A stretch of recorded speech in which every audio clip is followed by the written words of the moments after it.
নমস্কার, আজ আমি তোমাদের সাথে শেয়ার করব বালি ভাষার টোল প্লাজাতে কালী মায়ের প্যান্ডেল এবং কালী মায়ের প্রতিমা কতটা সুন্দর হয়। এখানে কিন্তু দর্শনার্থীরা যে কালী মায়ের দর্শন এবং প্যান্ডেল দর্শন করে ভীষণ তৃপ্তি লাভ করে, কারণ এখানে ভীষণ ভালো হয়। আমাদের ঝাড়গ্রামের মধ্যে এক অন্যতম জায়গা যেখানে কিন্তু প্যান্ডেল এবং ঠাকুর দুটোই খুব সুন্দর হয়। তো তোমাদের দেখিয়ে দিচ্ছি, দেখো এখানে শনি গ্রহ এবং তার উপগ্রহদের নিয়ে কিন্তু একটা থিম করেছে। আগের দিকে কিন্তু ভোলে বাবা আছে। তো তারপরে চলো তোমাদের এবারে কিন্তু ঠাকুরটাও দর্শন করাতে হবে।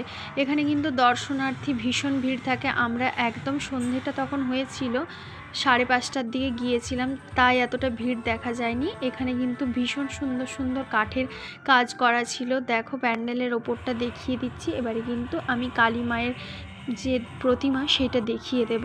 এখানে কিন্তু কালী মায়ের যে প্রতিমাটা হয় অনেকটা বড় হয়, এবং দেখো কালী মায়ের প্রতিমার পাশেই কিন্তু কালী মায়ের আরও দুই রূপ কিন্তু দুই পাশে দেওয়া আছে। একদিকে কিন্তু রামকৃষ্ণদেব পুজো করছেন, আরেকদিকে কিন্তু বামাখ্যাপা পুজো করছেন। আর যে মেন যে প্রতিমাটা হয়েছে সেটা কিন্তু ভীষণ বড়। আর মায়ের যে পেছনে চালাটা আছে সেটাও কিন্তু ভীষণ সুন্দর হয়েছিল। আর হ্যাঁ, আরেকটা কথা বলে রাখি, এখানে কিন্তু ভাতৃদ্বিতীয়ার দিনেই কিন্তু আমাদের যে বরবাদ সিনেমার নায়িকা ঋত্বিকা আছে উনি কিন্তু এসেছিলেন।